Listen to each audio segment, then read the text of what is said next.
కార్య నిర్యోగే ప్రమాణం హరిసుత్తమ హనుమాన్యజ్ఞమాస్తాయ దుఃఖక్షయకరో భవ.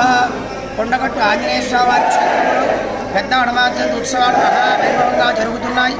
అందులో భాగంగా ఈరోజు రెండవ రోజు ఉదయమే స్వామివారికి ఫలపంచామృతాలతో అభిషేకం గావించి పట్టు వస్త్రాలంకరణ చేసి సహస్ర నాగవల్లి దళార్చన చేసి ఉన్నారు.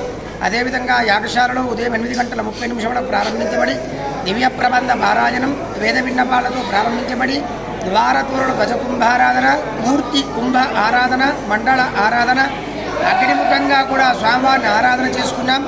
ఈరోజు విశేషించి సంక్షేమ రామాయణ హవనాన్ని అదేవిధంగా రుద్రహవనాన్ని కూడా చేసుకుంటున్నాం. స్వామివారికి విశేషించి ఈరోజు మూలమంత్ర హవనాలు ప్రత్యేకించి చేయడం జరిగింది. ఇప్పుడు స్వామివారికి పూట పూర్ణావతి చేసుకొని అవతారయాలు స్వస్తివాచకాలతో ఈ పూట కార్యక్రమం ముగించబడింది. సాయంకాలం పూట మరో 5:30 విశ్వసహస్రనామార్చన, అమ్మవారికి మూలమంత్రవనాలు, కుంకుమార్చన, చతుషష్ఠోపచార పూజ, సాయంకాలం కూడా ప్రబంధ ఇత్యాది పారాయణాలు జరుగుతాయి. ఈ విధంగా జరుగుతున్నటువంటి కార్యక్రమాలలో భక్తులు పాల్గొని స్వామివారి యొక్క దర్శనం చేసుకొని అవ్యాజమైనటువంటి కృపకు పాత్రలు కావాల్సిందిగా కోరుతున్నాం.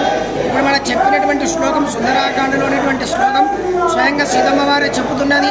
ఎవరైతే ఆంజనేయ స్వామి వారిని వేడుకుంటారో, ఆంజనేయ స్వామి వారు ఎవరినైతే రక్షించాలని అనుకుంటారో దుఃఖక్షయకరో భవ, దుఃఖాలన్నీ తొలగిపోతాయి, దుఃఖాన్ని తొలగించేవాడు ఆంజనేయ స్వామి వారి అని చెప్పి సీతమ్మ వారే చెప్తుంది. కనుక భక్తులంతా స్వామివారి దర్శనం చేసుకొని ఆ యొక్క స్వామివారి యొక్క అనుగ్రహాన్ని పొంది ఈ యొక్క సకల సమస్యలు సకల దుఃఖాలు కూడా దూరం చేసుకోవాలని కోరుతున్నాం. జై శ్రీరామ్, జై హనుమాన్.